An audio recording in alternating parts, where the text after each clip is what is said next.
This is a segment where I roast movies, garbage from Hollywood, so you don't have to watch it. And just to explain this segment, because this is the first one I'm doing, it's basically me just making fun of movies. Who's ever down for the ride can watch these videos. Uh, and for our first ever movie that we're reviewing, it is Over Her Dead Body, starring Eva Longoria and Paul Rudd and Lake Bell. This is a romantic comedy. I want to give you an overview of who this movie is for, who might like it, because even though I'm gonna be shitting all over this movie, yeah, I'm sure somebody somewhere is gonna like this thing. Uh, so basically, it's a romantic comedy from 2008. I know I'm 2000 late, as the rap song says with this review, but yeah, if you're a crazy cat lady, you probably would enjoy this movie, even though it does make fun of crazy cat ladies, so maybe you'll feel insulted. But anyway, let's get into reviewing the movie, and from this point on, I would say consider there are spoiler alerts. So let's get into it. So the movie starts off with a sequence of photos of Eva and Paul Rudd together as they're a couple that's about to have their wedding. And then it immediately cuts to B-roll footage of them putting the wedding together on wedding day, mixed with rap music, which does not at all go with what is going on screen. But it's a bad directorial choice in my view. But anyway, uh, it's the day of the wedding. Eva is running around trying to get everything ready, and Paul Rudd is trying to calm her down. The groom is not supposed to see the bride on the day of the wedding, is my understanding, but this movie does not care. Anyway, they are trying to make Eva into a bridezilla, which they're trying to show that she's a bridezilla. Uh, sh- like some things she does are worthy of earning her that title. Other things she does, it's you can be on her side. I mean, it's not a long segment, but basically, she harasses this guy who does an ice sculpture for her wedding. She wants an angel. The guy makes the ice sculpture. It does not have wings on it, so she is pissed at that. So even though she's supposed to be a bridezilla, she goes around torturing the caterers and stuff. I'm on her side for that. Like, she ordered an angel, she should get an angel. She's like, angels have wings. You have to have an ice sculpture with wings because I heard an angel. I'm not paying for it. So she yells at that guy who made her the ice sculpture angel, and he puts the ice sculpture back in his truck. He starts backing up, and then like she's afraid that he's gonna ruin something at her wedding by driving, and then he backs his truck up. The ice sculpture falls off the truck and onto Eva Longoria, and that's how she dies, in a death that is not at all taken seriously by this movie. Uh, I don't know. I would show somebody being sad. I would have sad music playing, but it's just like the ice sculpture falls, and then immediately we just see Eva Longoria in, I guess, what's supposed to be purgatory, when it's really just looks like the, I don't know, waiting room of an Apple store or something like that. But yeah, then what happens next? So it doesn't take her death seriously, and then in purgatory, she meets an angel who does not have wings, and she gets pissed off about that because she finds it ironic. And so the angel just keeps trying to explain to her what's going on, but Eva Longoria is the Karen of Purgatory, and she wants to speak to the angel's manager. So the angel gets all pissed off and just leaves before she can explain the rules of being a ghost to Eva Longoria. So Eva Longoria just gets transported back to Earth with no idea why she's there. So anyway, after that scene, we cut to this a psychic played by Lake Bell. She is I wouldn't say a fraud, but she's certainly like she believes herself, kind of, I would think, but she's obviously making shit up. Like, she's the type of psychic that would go up to somebody and be like, "Oh wow, I can tell you're a very good mother to your 3 kids," and her client would probably say something like, "I don't even have children," and she's, But instead of just being like, oh, then I'm must be reading it wrong. Like she's the type of person that doubles down on it, and she would start saying stuff like, oh, well, they must have escaped through your womb when you weren't noticing. Also in her apartment is Jason Biggs, who I assumed was supposed to be her like dumbass boyfriend because like he's in the background cooking and he like lights his arm on fire, and that's supposed to be the funny part of the scene. Uh, Also, like while her client is just like, oh, I gotta leave, bye, because she's a shitty psychic. But um, yeah, it turns out he's not her dumbass boyfriend. He's actually supposed to be like the gay best friend. Um, so there's that. So anyway, like immediately after this incident, uh, Paul Rudd shows up to her door with his sister, and he's all very upset about his fiance dying, and they just kind of casually dropped it. It's 1 year later. Like they should have like just had that as a subtitle underneath that it's 1 year later. Um, but they're just like, oh, it's 1 year later, but he's still just like walking around all mopey and depressed about it. While and like instead of like acknowledging it, his sister is just like, oh, I love your outfit. Where'd you get it? To this hack psychic. So the sister basically wants Paul Rudd to talk to this psychic because he's been depressed for a year. So he goes just to like make his sister happy. He goes to, I guess, the psychic's chambers, and then just gets a reading. So he is the type of person that claims he has an open mind, but is just like, I can't believe I got to do this crap to Lake Bell. Like he's the type of guy that would be like, "Oh, if you're a psychic, what color underwear am I wearing?" And she would say something like, "White," and he would go, "Wow, you got it right. You really must be psychic." He's that type of character. So, yeah. So he humors her for a bit and then leaves because he doesn't believe in the supernatural stuff because he's a veterinarian and considers himself a man of science because he's a vet who would work on my dog, who's interrupting us by getting a drink of water right now. And then, so his sister is frustrated that this plan didn't work.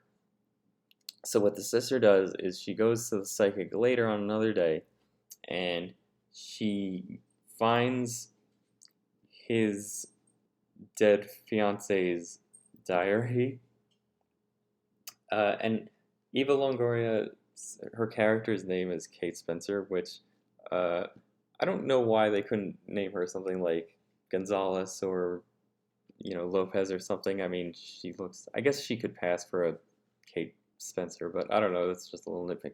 Anyway, she finds Eva/Kate's diary, and she gives it to the psychic. This psychic, I guess I could point it out with my little pointer.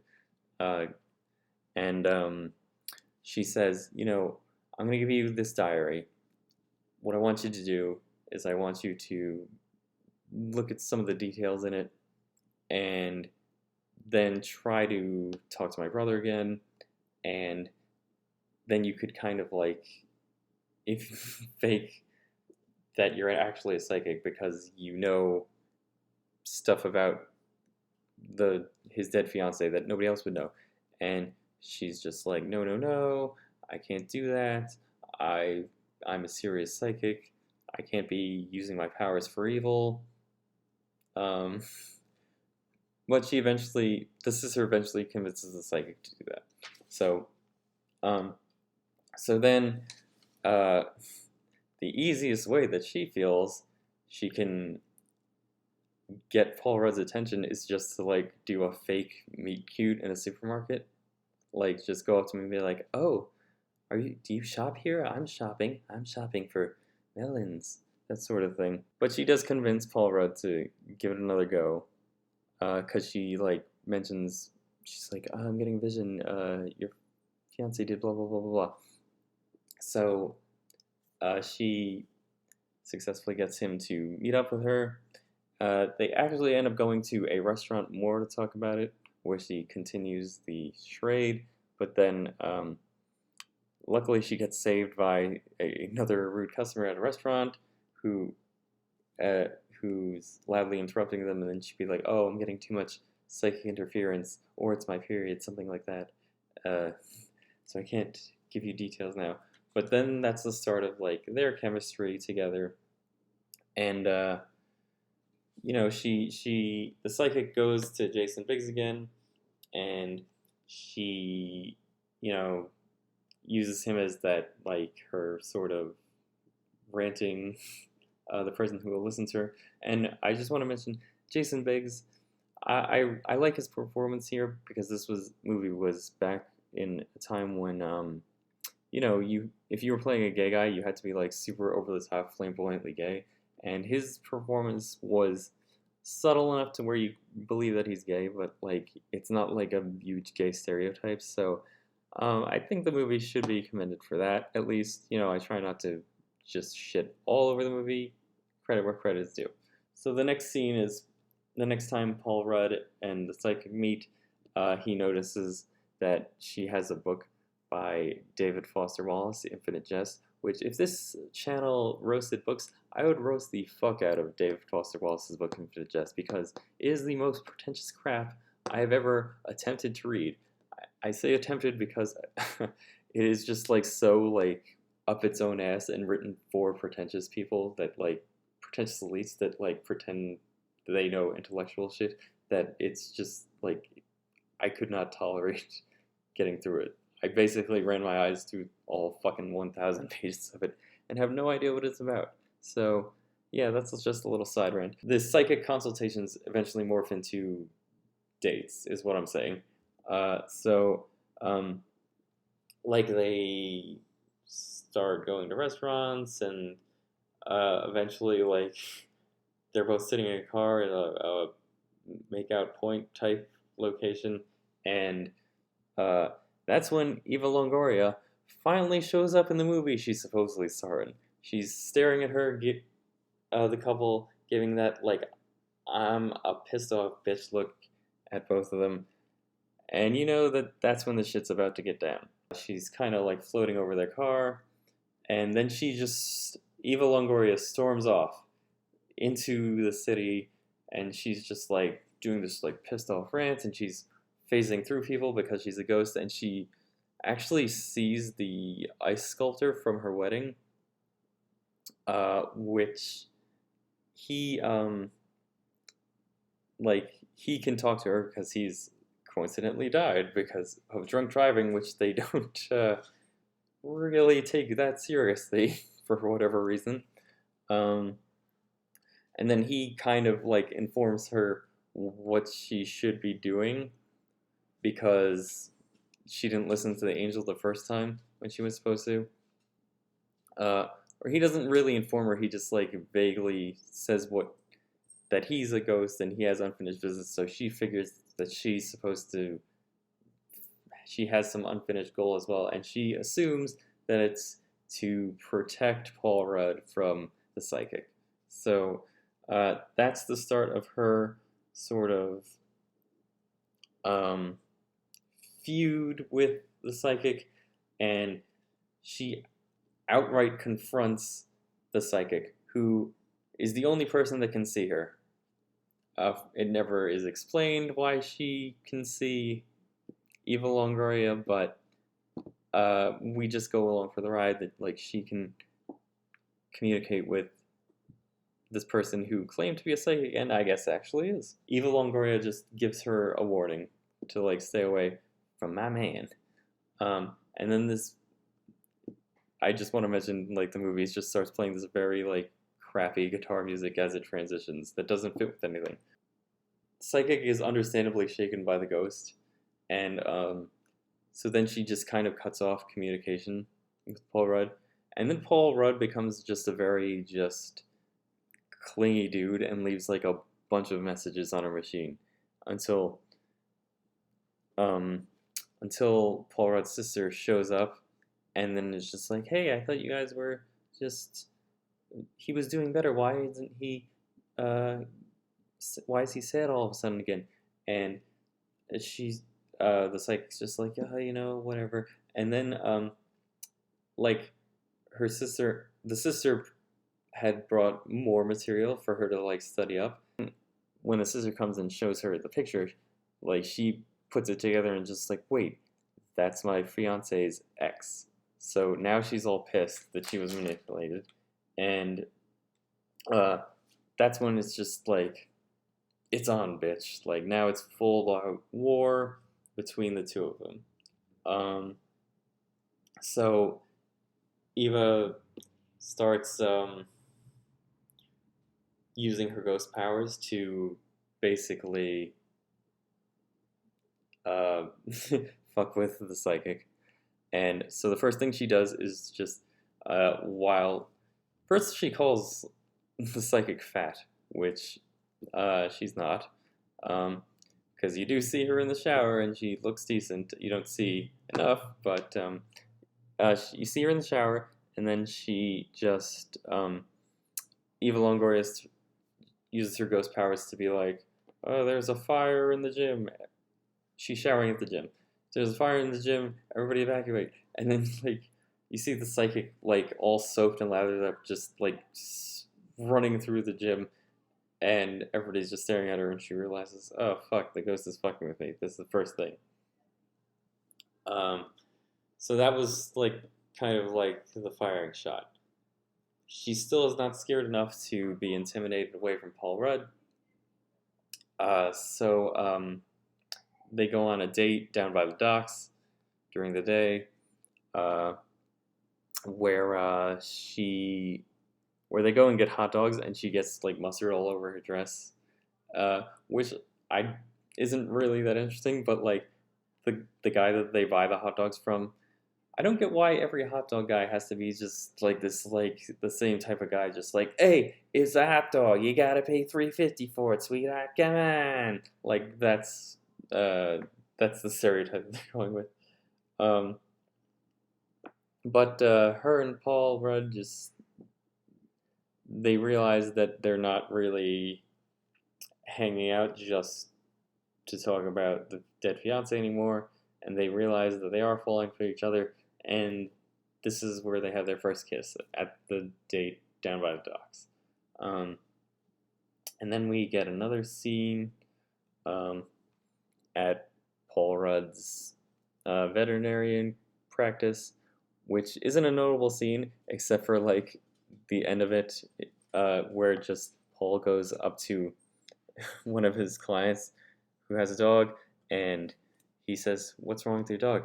And she just goes, "Itchy ass." But she says it in a way that's just like, yeah, yeah, that's what it's about. You know it. Like she's like reveling in it for some reasons.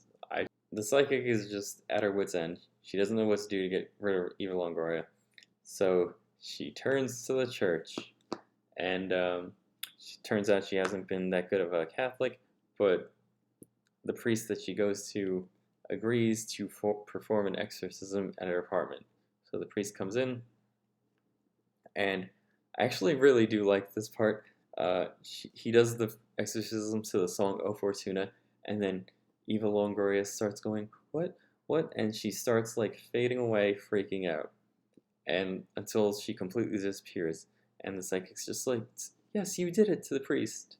And of course, we know that like this isn't gonna work long term. I immediately knew that they were gonna go the route of Eva Longoria fucking with her, instead of just like it actually working and then finding a way back or something like that. But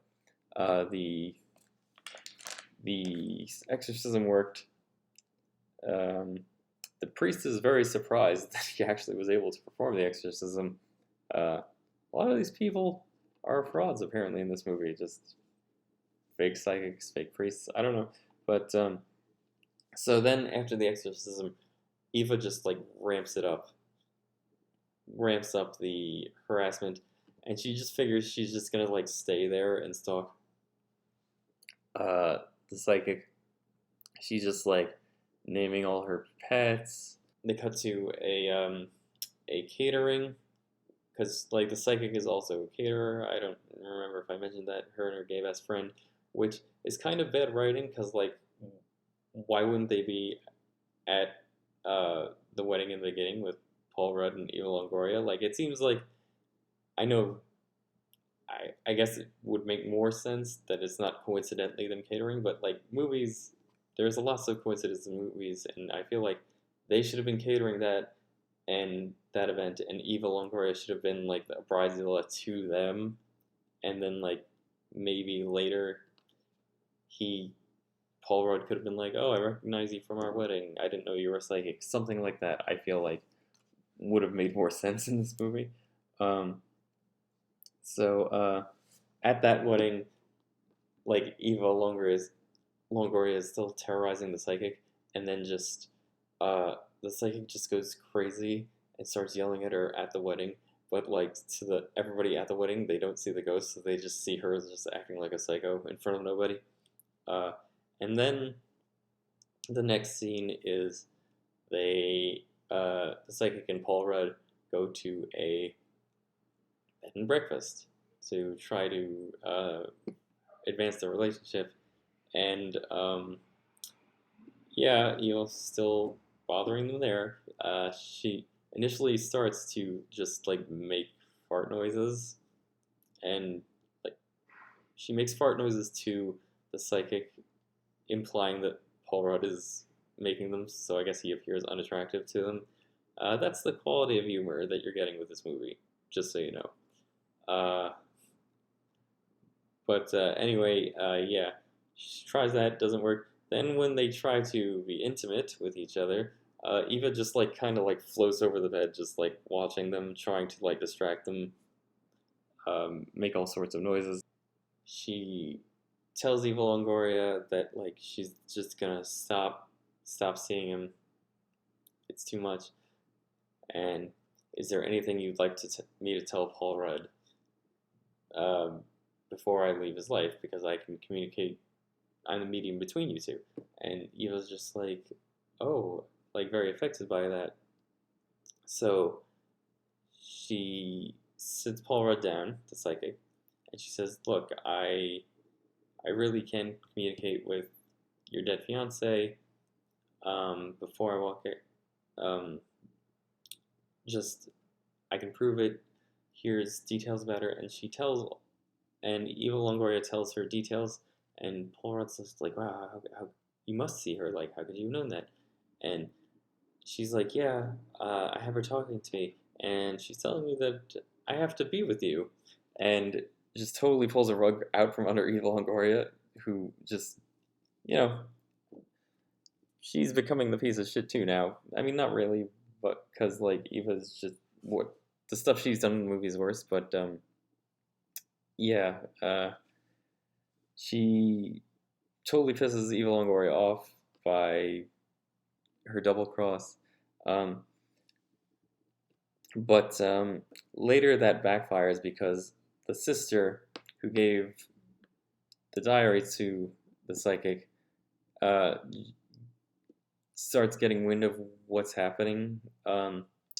Not completely, but she feels like the psychic is using the information in the diary to date Paul Rudd when the goal was just to get him to feel better. So now she feels like she's responsible for the psychic manipulating him. So she storms over to her apartment to get the diary back. Paul Rudd coincidentally shows up at the same time the sister's taking back the diary, and he's just like, and he puts two and two together, and it's just like disgusted and doesn't want anything to do with her again. Uh, so classic romantic comedy stuff. He's upset, she's upset. The sister apologizes. Now, Jason Biggs is on gay best friend duty. He tries to comfort the psychic, and it comes out that he's actually not gay. He's been faking for 5 years because he's in love with the psychic, making me question the compliment I just gave Jason Biggs about playing a gay guy, because he wasn't actually gay. Paul Rudd, he then reads uh, his dead fiance's diary, and then he realizes that some of the stuff that the psychic said wasn't actually in the diary, but she still knew it. So then he goes like, "You really can like communicate with her," and but it's still kind of like too late, and she doesn't, the damage has been done. So then,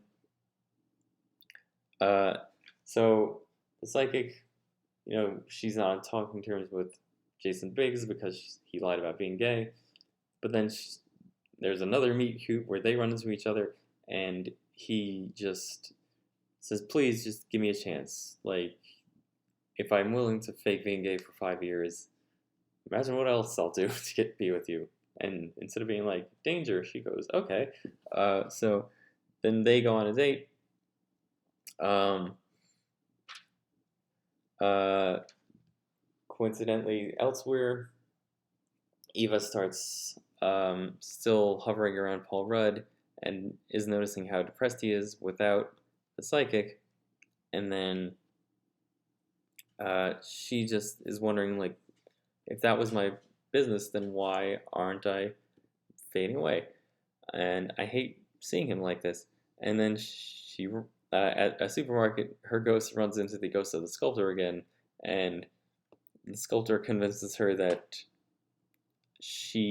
her unfinished business is to make Paul Rudd happy.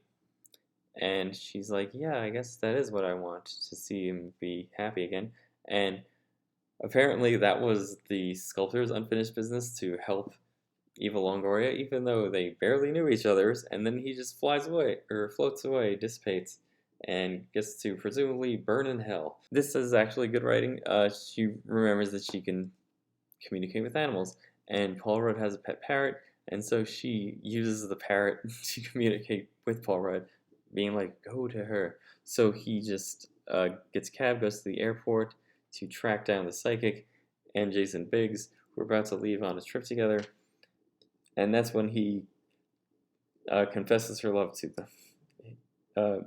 He confesses his love to her, and um, he sees Jason Biggs and her together, and he's just like, "Hey, I thought you were gay." And he's like, "No, I'm not gay." And then some guy just out of nowhere chimes in and goes, "You could have fooled me." And that was a decent part. And it's a big happy ending. They have their wedding together, and Paul Rudd's sister actually just ends up dating Jason Biggs, so it's a happy ending for them too. At the wedding, and wedding starts, the psychic's walking down the aisle, and she just goes, "Wait a sec," and then she just runs to the back of the church because she can see that Eva Longoria is there, and she's just like, "Thank you for this," blah blah blah, and it reconciles. They reconcile as well, and the wedding goes off happily ever after, and then Eva, she fades away, um, which I was kind of upset at. I kind of was hoping that like she would meet another ghost and maybe they would hit things off, and it was a happy ending for her. Instead, she does fade away, and she goes back to the purgatory place where she meets the same ghost as before, or angel, I should say, and uh, she initially starts talking with the angel, but then the angel gets pissed again, and so does Eva Longoria, and it ends with her kind of cursing. I kind of like that ending. Um, so that was the end of Over Her Dead Body. Yeah, so uh, this was Blockbusted. I'll try to get better at doing this segment, but if for some reason you did like this segment and you want me to review another movie, I'm definitely open to suggestions. Just try to make sure it's a movie that I can find easily on a streaming service. This one was on HBO Max recently. Um, but yeah, if there's a movie on a streaming service that you want to see me review, I'll maybe try to memorize the script to roast next time so I can do it properly. And yeah, thanks for tuning in. Make sure to like and subscribe and leave a thoughtful comment, and maybe I'll see you next time. All right, bye.